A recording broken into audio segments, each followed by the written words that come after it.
ভাই কলকাতায় ডাক্তার দেখাতে গেছিল। ডাক্তার দেখিয়ে ফেরার পথে কিছু কাপড়, পুরাতন কাপড় কিনে এনেছে। ওই শাড়ি কটা কিনে এনেছো? পুরাতন শাড়ি 20 পিস। আর কালকে তো আসার পর তোমার সাথে কথা হলো না, আবার বিকালে কোথায় বেরিয়ে গেলে? কি বললো ডাক্তার দেখালে তো? আজ বাগানে এসেছি, কিছু সবজি তুলবো না বা কোনো শাক তুলবো না, একটা গাছকে আপনাদেরকে দেখাবো। নমস্কার, আপনারা সকলে ভালো আছেন তো? আপনাদের আশীর্বাদ জন্য সাথী বিপ্লব ব্লগ আরও একটা সম্পূর্ণ নতুন পর্ব নিয়ে আপনাদের সকলের জন্য হাজির। আর এই সম্পূর্ণ নতুন পর্ব নতুন কিছু করার চেষ্টা করব, নতুন কিছু দেখানোর চেষ্টা করব। তবে চেষ্টা সবসময় থাকবে আমাদের দিক থেকে 100%, যতটা ভালো কিছু করা যায়। হয়তো জানি অনেক সময় আমি দিন শেষে তেমন ভালো কিছু দিতে উপহার পারি না, তবু আপনারা যেভাবে আমাকে ভালোবাসা দিচ্ছেন এবং পাশে আছেন, আশা করব আগামী দিনে এই ভালোবাসা ও পাশে পাওয়াটা যেন আমি পেয়ে থাকি। তো কোথাও স্কিপ না করে আপনারা দেখতে থাকুন, আশা করব আপনাদের ভালো লাগবে। যে সকল দর্শক বন্ধু প্রথমবারের জন্য দেখছেন সাথী বিপ্লব ব্লগটি, যদি ভালো লেগে থাকে তাহলে পুরাতন দর্শক বন্ধুদের মতো আপনারা সকলে আমার পাশে থাকুন এবং লাইক কমেন্ট শেয়ার করেন, আমাদের এই সম্পর্কটাকে আরও শক্ত ও মজবুত করে তুলুন। চলুন তাহলে পর্বটা শুরু করি। আর আমাদের এখানে আজকে সকাল থেকে একটু হালকা রোদ আছে, সেই সঙ্গে ঝোড়ো হাওয়া আছে, বেশ ওয়েদারটা খুবই ভালো।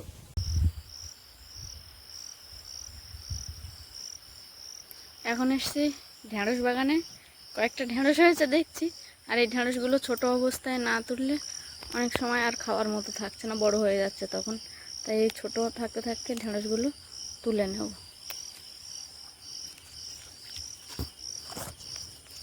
আজ বাগান থেকে বেশি একটা ঢেঁড়স ওঠেনি, তার কারণ কিছুদিন জল দেওয়া হয়নি, গাছটারও অনেকদিন বয়স হয়ে গেছে।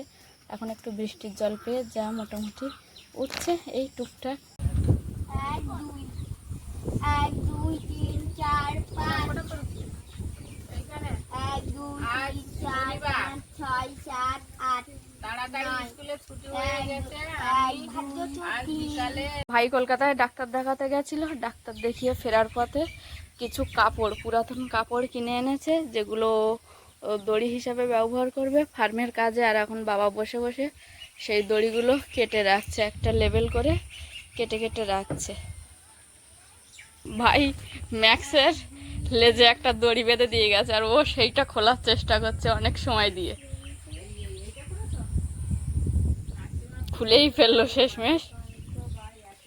ওই শাড়ি কটা কিনে এনেছো? পুরাতন শাড়ি 20 পিস। আর কালকে তো আসার পর তোমার সাথে কথা হলো না, আবার বিকালে কোথায় বেরিয়ে গেলে? কি বললো ডাক্তার দেখালে তো?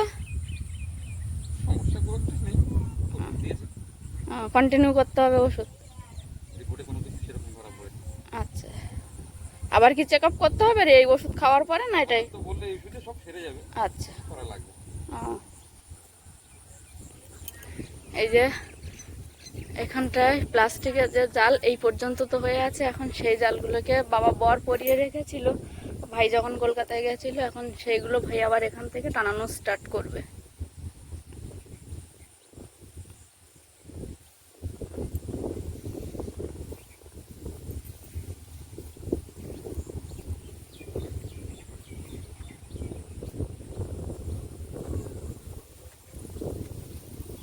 আর এখানে আমি সকালবেলার সেদ্ধ ভাত যেমন রোজ খাই তেমন বসিয়ে দিয়েছি।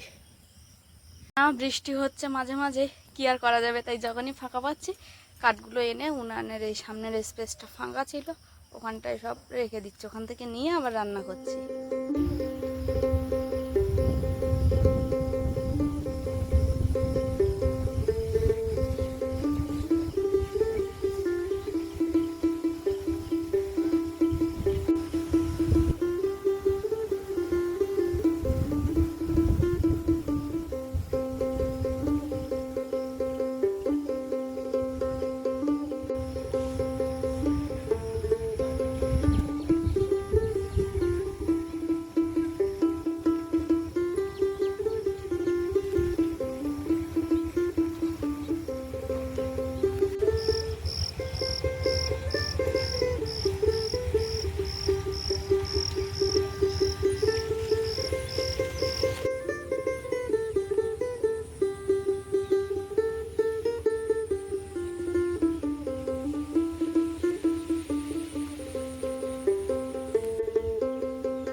তোমরা কি একদিনের রূপচাঁদ ছেড়েছিলাম, কিন্তু তোমাদের রূপচাঁদ বেড়েছে ভালো, আমাদের এত বড় হয়নি।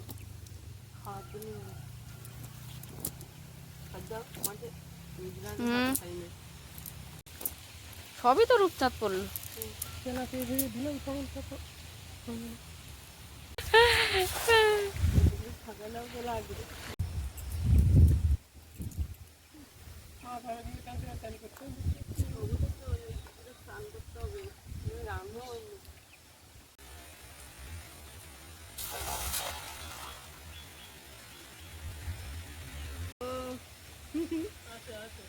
আছে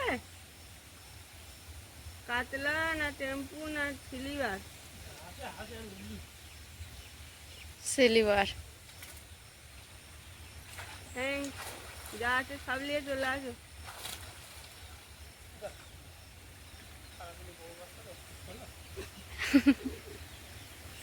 সারাদিনের বড় দায়িত্বটা আমি পেয়ে লাগিয়ে যে সেইখান থেকে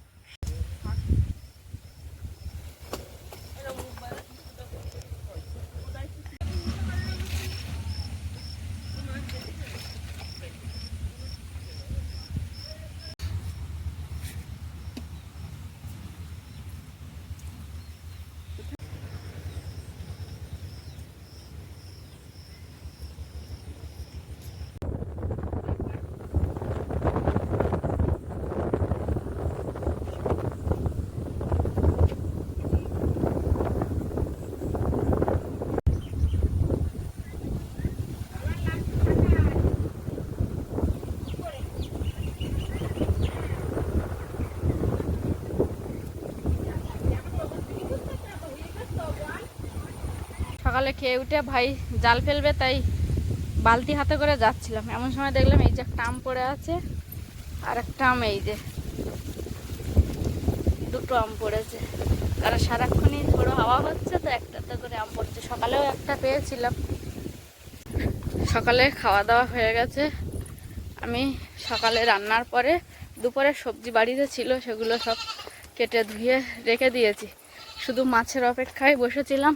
আর এখন ভাই জাল হাতে পুকুরে জাল ফেলবে। কি বড় একটা পুঁটি মাছ, থাকবে কিনা বলতে পারছি না। পুঁটি মাছ না মৌরাল্লা মাছ ওটা?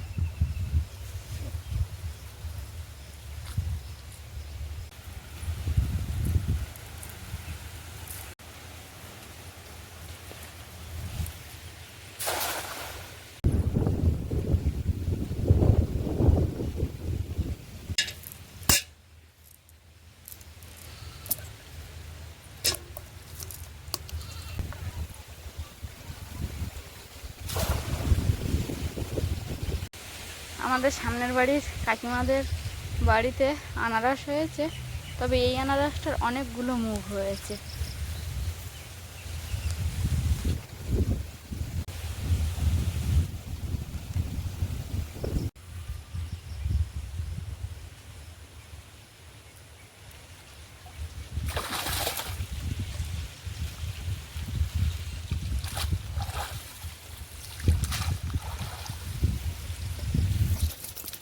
ওটা কি মাছ?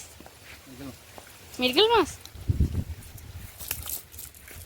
প্রথম 2-1 খেমন একেবারে হতাশা, একটা করে পুঁটি মাছ, নাহলে একটা করে মৌরাল্লা মাছ।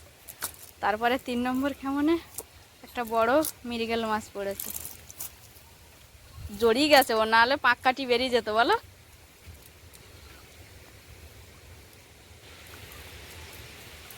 আমি আগের দিন একটা বাটা মাছ পেয়েছিলাম, ঠিক এরকম জড়িয়ে গেছিল, বার করতেই পারছিলাম না মাছটাকে।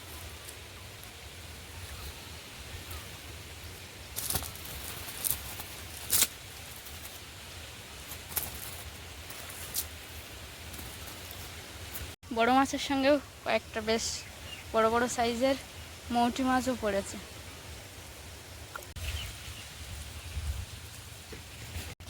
আজকের দুপুরের মতো মাছ হয়ে গেছে, তো ভাই আগামী দিন জাল ফেলবে না বলে একেবারে বেশি করে আজকে একটু বললো সময় আছে, বেশি করে মাছ ধরে দেবে পুকুর থেকে। একটু আগে 2টো আম পেলাম, ফের আবার এখনো হাওয়ায় এই যে আবার একটা আম পড়েছে।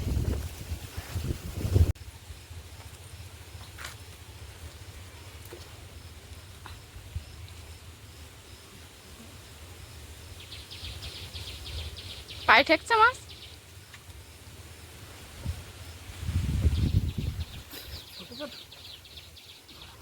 ওই দতে তো কি মাছ, ওটা কি মাছ ভাই?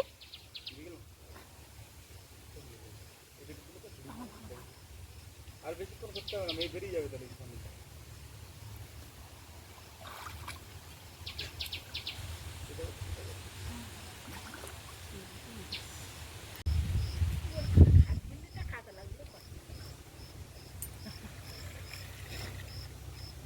বেরিয়ে গেল।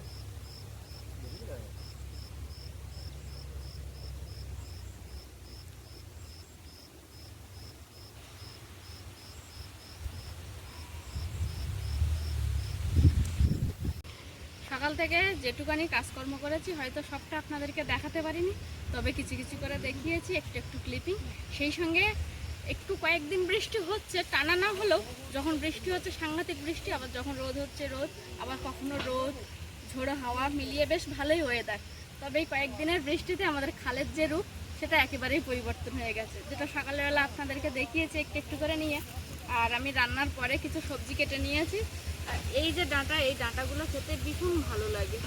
এখন বৃষ্টি হওয়াতে ডাঁটাগুলো খুব সুন্দর হয়েছে। আগে একদিন তুলেছিলাম, তবে খুব একটা ভালো লাগেনি, কারণ রোদে পুড়ে গেছিলো, ডাঁটাগুলো শক্ত হয়ে গেছে। আর বৃষ্টি হওয়ায় বেশ আবার নতুন করে পথ ছেড়েছে। এই ডাঁটা তুলে নিয়ে উচ্ছে দিয়ে একটু শুক্তো করব।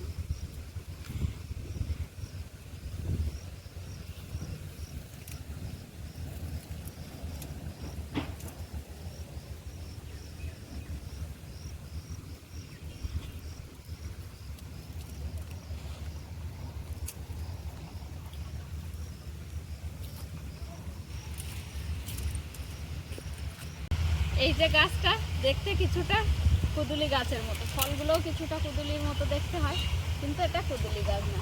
এটাকে আমাদের এখানকার আঞ্চলিক ভাষায় বলে তেলাকুচো শাক। কুদুলি গাছে এরকম লতানো, এরকম সাদা ফুল, ফলটাও ঠিক এরকম হয়। এই গাছটায় ফল হয়েছে, ফল তো আপাতত ফুল হয়েছে। ফুল হয়েছে। মাকে বলবি মিলি দাদার জন্য এই শাক নিয়ে যেতে। হ্যাঁ, এই ডাঁটা ভীষণ উপকার। একটা ফল হয়েছে। ফল হয়েছে? কোথায়? এই যে কুদুলিও দেখতে এরকম, এই যে, কিন্তু এগুলো কুদুলি ফল না, এগুলোই তেলাকুচো শাকেরই ফল। এখানে কি করছো?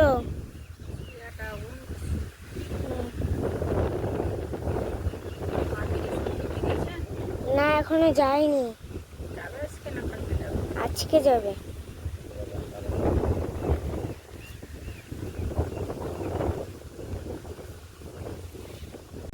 ওপাশেও কি করছো? এই আমি কিছু জাল আনা হয়েছিল, জালটা যুক্ত হচ্ছে, কম পড়ে গেছে, বেশি লম্বায় বেশি চড়া কম হয়ে গেছে, বেশি কম পড়ে গেছে জালটা, তার জন্য চুরি দেওয়া হচ্ছে।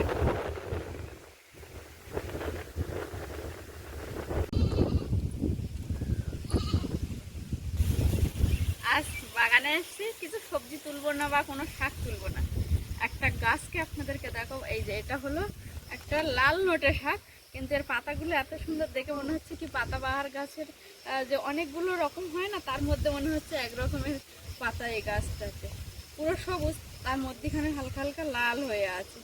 পাতাবাহার গাছের মতো লাগছে এই লাল নোটে শাকটাকে দেখতে পুরো। এই যে কাঠ, কিছুটা করে করে কাঠ এখন নিয়ে উনানের পাশে রাখছি, যাতে 2-3 দিন বৃষ্টি হলেও জ্বালানির অসুবিধাটা না হয়। আজকে তেমন সকালে রান্না বান্না করে আর সবজি কেটে নিয়েছি দুপুরে, কাটার পরে তারপরে কিছুটা সময় ছিল, কারণ বাচ্চারা পড়াশুনো শেষ করবে, তারপর তো আমরা সকালের খাবারটা খাই। ততক্ষণে কিছুটা কাঠ আমি ভেঙে রেখেছিলাম, ওই দিকটায় রেখেছিলাম, সেটা আবার বাবা এখানে এনে ভালো করে আরও একটু ছোট করে, এই যে লম্বা কাঠগুলো এগুলো আমি কাটতে পারিনি, বাবা নিজে হাতে কেটে আর এই রোদে দিয়ে গেছে। রান্নার মোটামুটি সব কিছু জোগাড় সারা কমপ্লিট হয়ে গেছে। ভাই মাছ মেরে দিয়েছে, মাছ মারার সাথে সাথে আমি মাছ কেটে ধুয়ে রেখে দিয়েছি। সবজিটা আগে থেকেই কেটে রেখেছিলাম, এখন রান্নার জল নেই, রান্নার জলটা আনতে যাবো। আর এখন কাকিমা প্রায় সময় আমার বালতি খালি দেখলেই উনি ভরে রাখে, যখন নিজেদের বাগানে জল দেয় বা নিজেদের বাড়ির জন্য জল নেয় একেবারে আমার বালতিগুলো ভরে রাখে। এবার আমি তখনই নিয়ে আসি বালতিগুলো যখন প্রচণ্ড নোংরা হয়ে যায়, পরিষ্কার করার দরকার আছে, তখন বাড়ি নিয়ে আসি বড় বালতি দুটো, নাহলে ওখানেই রাখা থাকে। খালি দেখলে কাকিমা ভরে দেয়, আর কাকিমার ভরা জল আমি তখন টুকটুক করে নিয়ে এসে রান্না বসিয়ে দিই। শুধুই জাপানি বুটি নিয়ে আসছো আজকে? আর কাতলা মাছটা কবে এনে দেবে তুমি? ও মাছ তো শেষ হয়ে গেছে প্রায়। ও তুমি বাড়ি থেকে পানা দিয়ে নিয়ে আসছো নাকি? না, এই এখানটা থেকে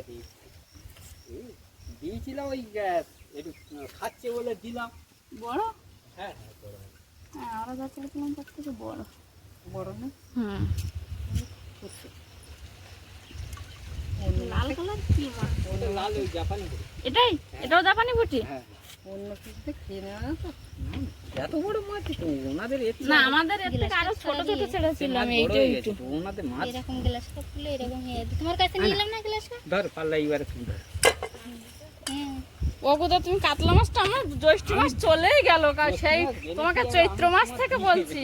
দিয়েই আমি তোমার এনে দিয়েই কাটলা।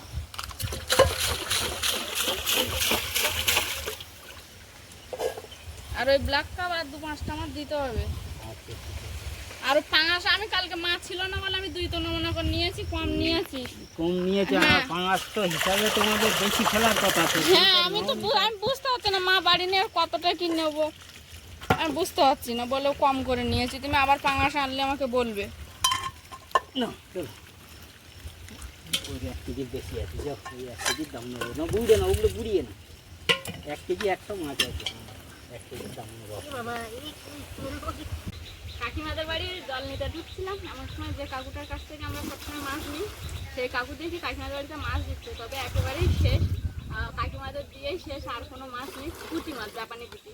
তো আমি আবার বললাম কাকু, অন্যদিন যখন আমি যে মাছগুলো নেবো বলেছি, ওই মাছগুলো যদি রাস্তায় কেউ নাও নেয়, তবুও তুমি তাকে ডেকে দিয়ে বউনি করে আমাদের বাড়িতে আসবে, আমি কিছুটা কিনে নেবো। তা বললো ঠিক আছে।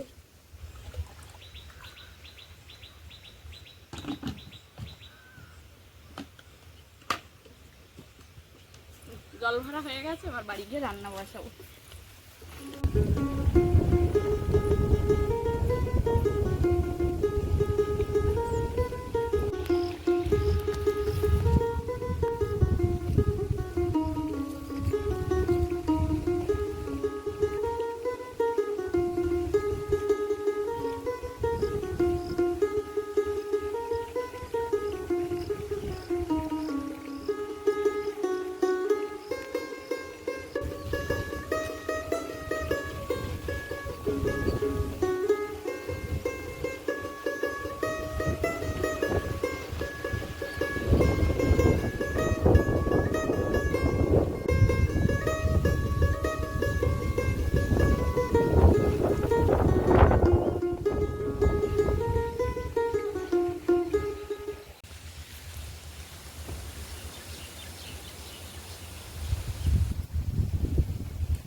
মা যে চ্যাটাই বানানোর জন্য জো তুলছে, তার মধ্যে এই যে 10টা খালতে বানানো হয়ে গেছে, মানে 2টো বসার চ্যাটাই হয়েছে, আর এখনও মা বানিয়ে যাচ্ছে, মানে আরও কয়েকটা লাগবে। আমরা তো এমনিতেই বাড়িতে 4 জন, আর ধরো 2-1 জন আসলে তাদেরকে বসতে দেওয়ার জন্য তো লাগবে, তাই এখনও মা এই খালতে এখনও বুনবে অনেকগুলো। 5টা খালতেই একটা চ্যাটাই হবে।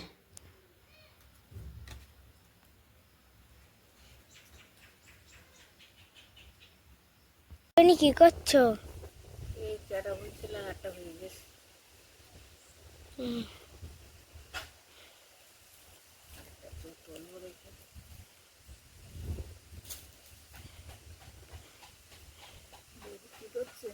বৌদি রান্না করছে। কতদূর বৌদির রান্না?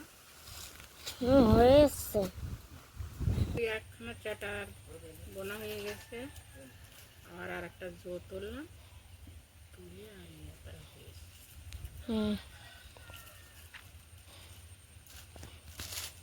চ্যাটা বুনতে পারিস না। কেন?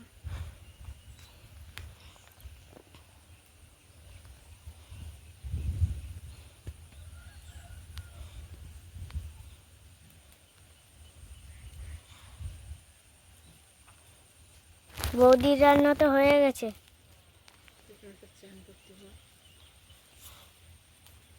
ম্যাক্স এ ম্যাক্স ম্যাক্স রে ওই ম্যাক্স ভালো আছিস?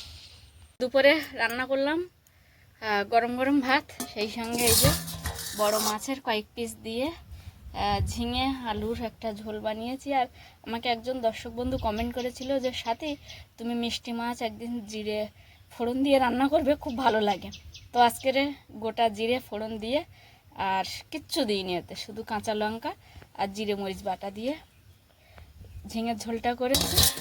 এদিকে আছে কয়েকটা পুঁটি মাছ, মৌরালা মাছ পেয়েছিল তাই দিয়ে তেলাগুজো শাকের ডাঁটা, আলু আর উচ্ছে দিয়ে একটা ঝোল করেছি। রান্নাবান্না পুরোপুরিভাবে কমপ্লিট। আর নিজের তো মাঝে মাঝে একটু মনে হয় যে নিজের পরিচর্যা করি, অর্থাৎ প্রতিদিন সকালবেলা উঠে একটা স্কিন টোনার ইউজ করি মুখে, করার পরে সানস্ক্রিনটা মাখি। তাছাড়া সেইভাবে কোনো কিছু করি না। তবে এখন ইদানিং একটু মুলতানি মাটি মুখে মাখি স্নানের ঠিক 10-15 মিনিট আগে মেখে আর রেখে একটু শুকনো হয়ে গেলে তারপর ধুয়ে দিই। এই যে মুলতানি মাটিটা নিয়েছি, ওর সঙ্গে একটু গোলাপ জল দিয়ে ব্যাস মুখে লাগিয়ে নিই। গোলাপ জল দিয়ে মুলতানি মাটিটাকে ভালোভাবে মিশিয়ে নিয়েছি, এবার মুখে লাগিয়ে নেব।